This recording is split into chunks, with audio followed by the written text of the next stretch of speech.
The Sionyx Infrared Illuminator, an unboxing and a brief test as I pair it to my Sionyx Aurora Pro.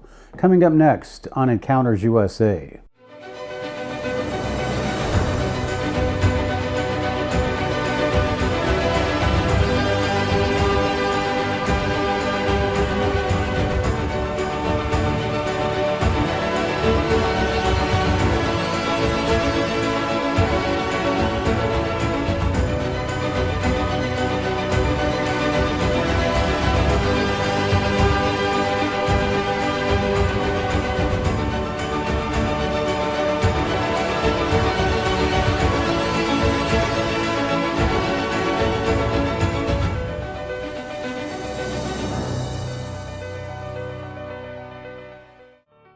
Hello everyone, welcome to Encounters USA. This is another product unboxing and just a brief review. Now, as I've said before, I've done two reviews and a comparison of the Sionyx Aurora Pro and the Sionyx Aurora Black. And I have given you my reasons for going with the Sionyx Aurora Pro in a previous video. I've done a product comparison between this and the black, and now I'm going to do what I bought this thing for and why I was not happy when I did an initial field test with the Sionyx Aurora Black. And that was because this, I had purchased an infrared illuminator, and the problem was it was just a flashlight. It did not pair to this or the Sionyx Aurora Black. So I'm going to unbox my Sionyx infrared illuminator, and I'm going to see if it's everything that I need for looking for aliens, Bigfoot, and Dogman. And if you are out looking for Bigfoot, aliens, or Dogman, and you want to illuminate them or see them in the dark, then I suggest you continue watching this video. So let's go ahead and get started with the unboxing.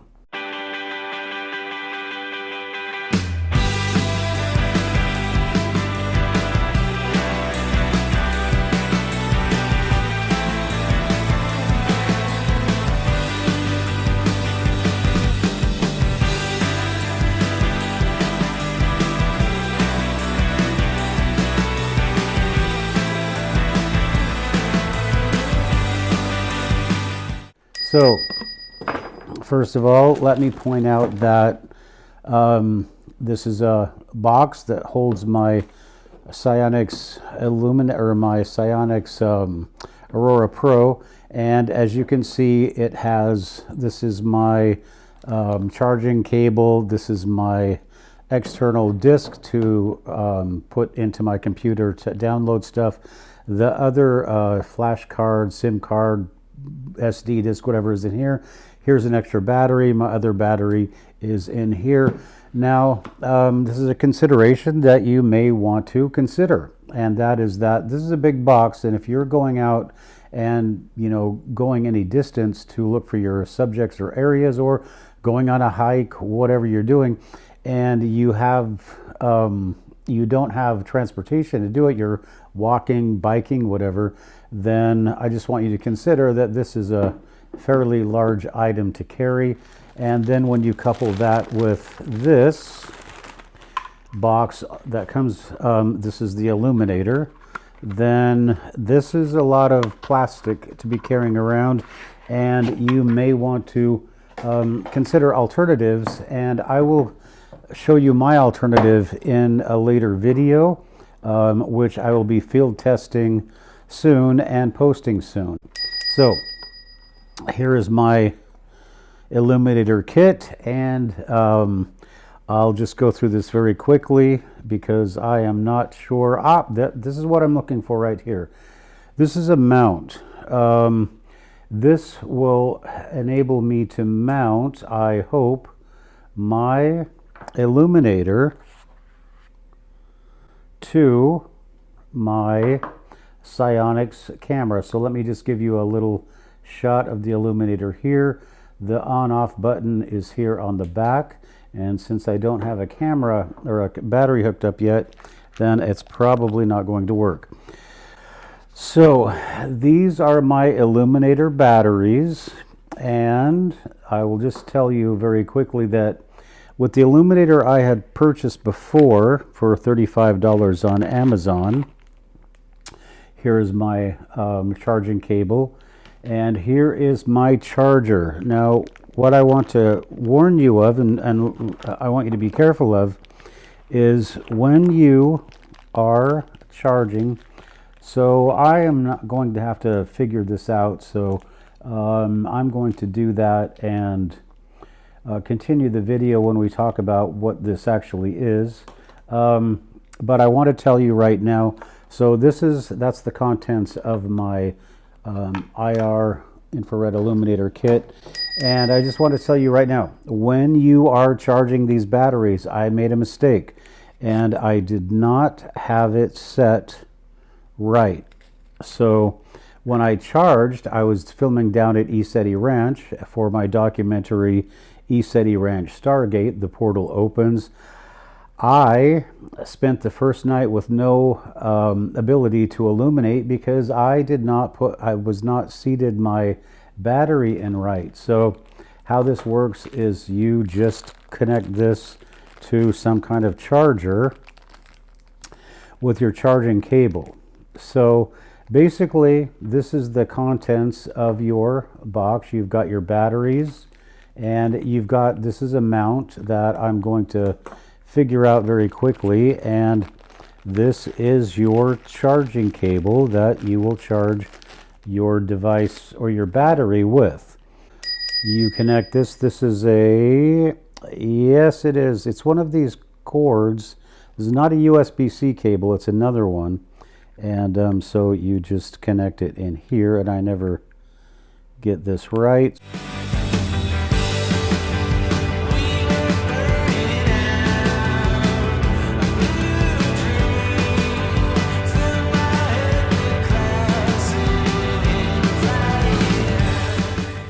Okay, so that was a lot more difficult than I had hoped,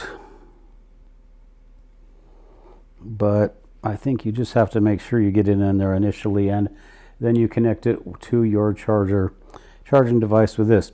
So that is our brief unboxing, and right now I'm going to get this ready to mount onto my camera, so I will be right back.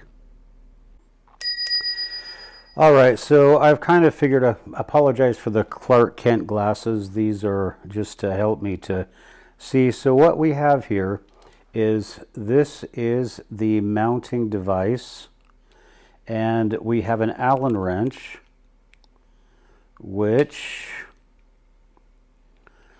we will unscrew our bolts, nuts, whatever.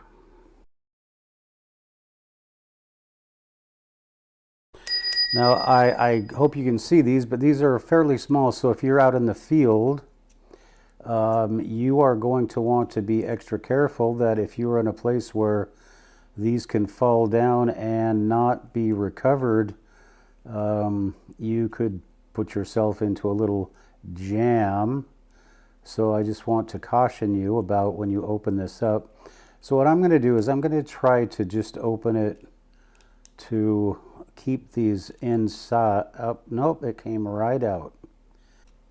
Now just remember, I'm unboxing here and I have never done this before, but these things, they stick to this, so be careful when you take these out.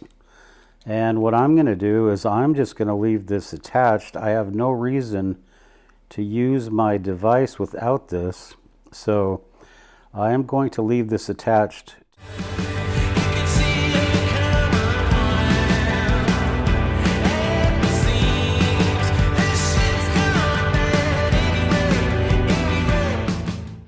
This has a thing where it will lock down the device once you have it attached, and again,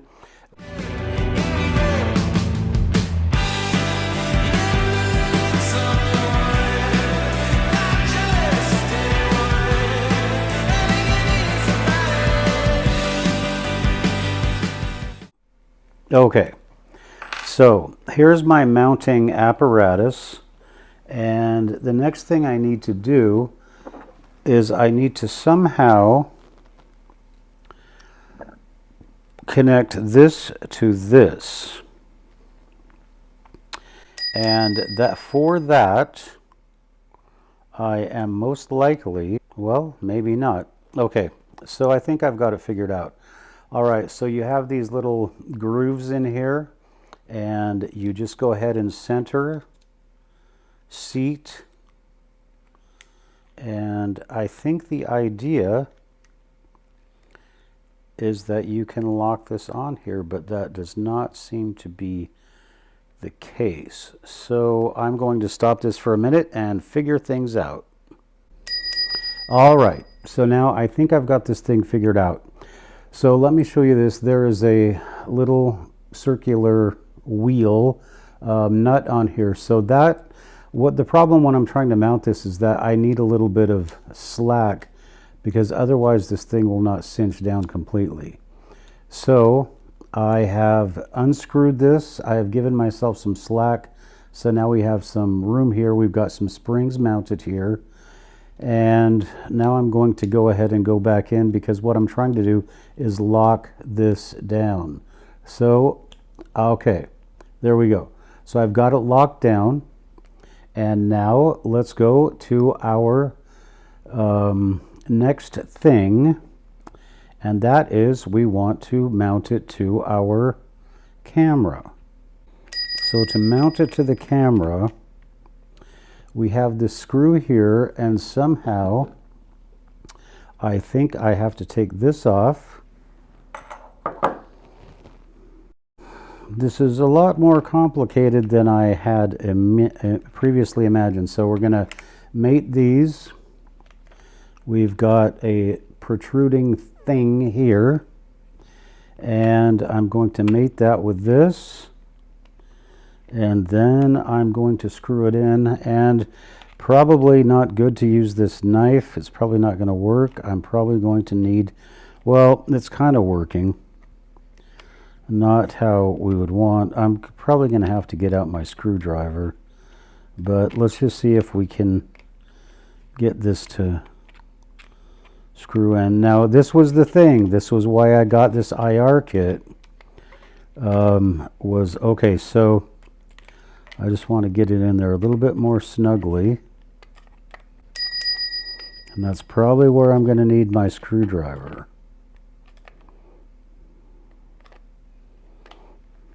All right, so now we are snug.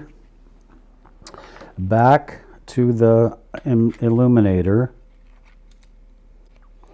And voila, there it is. I would have to, I just wanted to show you how this works. So this is going to be underneath, and then these are going to be my, this is how I will record, but this is what I wanted. I wanted to be able to just use this and record. Now, I can tell you right now, this weighs probably near to 5 pounds, so it's not exactly light. But for what I need it for, I think this is just fantastic. I have a free hand now. I can just turn this on, and we can record Mr. Bigfoot, Dogman, or aliens out in the wild. So great. If you're recording something with this and you've got it pointed at your subject, they can't even see it. The only thing they can see, if they can see it, is there is a red light that flashes somewhere around here. All right, so I'm going to go ahead and test this thing, and I'm unfortunately going to have to do it. I want to do it where there's no light at all, so I'm going to do it in my bathroom. And so this is what we're looking at. And so this is looking through the day mode, and then we're going to go into darkness. So let's switch it over to the night mode, and there you go. And so that is with the light, and there we are. And so let's go ahead and turn all the lights off.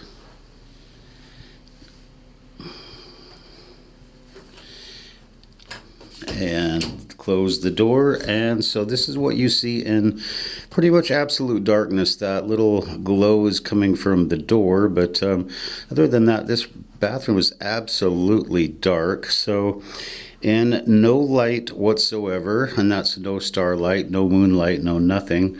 This is about what you see. And then if you're looking at me when I'm using this, then what you're going to see is you're going to see that very dim red light, and that's the viewfinder on my face, and that's it. But that is not going to put out very much light at all, almost hard to see, so almost impossible to see. So let's turn on the infrared, and voila, look at that. So this is the difference between the infrared and the night mode. And so as you can see, you can make things out very easily. So that is quite a difference, I would say, isn't it? So what do you think? You think this is worth it? I mean, I definitely would not want to use this thing without the infrared illuminator. And you can definitely, and there's a little strap there, and you can definitely see why. So that's it. That's the difference between night and day. Let's just take another shot. So that is no illuminator. No illuminator, and then here's with a little bit of ambient light, and then here is with the illuminator. All right, got a good idea of how this thing works and how good it is? Okay. All right, I just want to give you some final thoughts on this. Now, remember when you watch me put this thing together that these are all very small parts. And so you are going to have to make a decision. As I said, you know, you've got this box here, and it's fairly large. And if you're going to be out, you know, hiking or biking or do something where you don't have access to motorized or vehicle transportation, that's going to be a little bit difficult. And again, if you're in low light conditions, or if you're in like water or something and you drop this, or you're in any area where you drop this, then you just lost your ability to take your thing to mount or unmount your device here. So the next thing I want to tell you is that since we're talking about mounting this device, I will remount it here so I can make this a little bit more clear. This is where I would mount this on a tripod or whatever. So when I put this on here, you see there's no way to mount this on a tripod. And when I put this here and I lock this on, then I do not have any way to mount this onto a tripod. Now you see that blinking light? That's what I'm talking about. That's what is happening when you have this thing on. And I'm not recording now. I've just got it on camera mode. But I just want you to be aware that I do not have the ability to mount this onto a tripod. So I am just limited to carrying it and filming like this, which is, I guess, fine. But I thought that you would be able to, you know, mount this to a scope or something like that, mount it to your rifle. But I do not see any way to do that. So the next thing I want you to be aware of is when you, as I said before, you can't see this thing. So you can't tell if it's on or off unless you're actually looking into the camera. So if you by some chance happen to leave this on when you're using it, you set it down and you think that everything's off, you can't tell that this is on, so you will wear out your battery. So that's something that you need to remember. But as you could see from the night vision capabilities, it is fantastic. And that, what I was showing you, is no light, zero light, and it really lights things up. So you can leave your comments in the description. Do you like it? Do you think it's worth it? Is this going to help you looking for aliens, Bigfoot, Dogman, or whatever it is you look for in the dark? That is really something that I'd like to find out. And go ahead and let us know in the comment section. All right then, so if you're out looking for aliens, Bigfoot, or Dogman, always watch your back. And I think you can do so better with this than with anything else.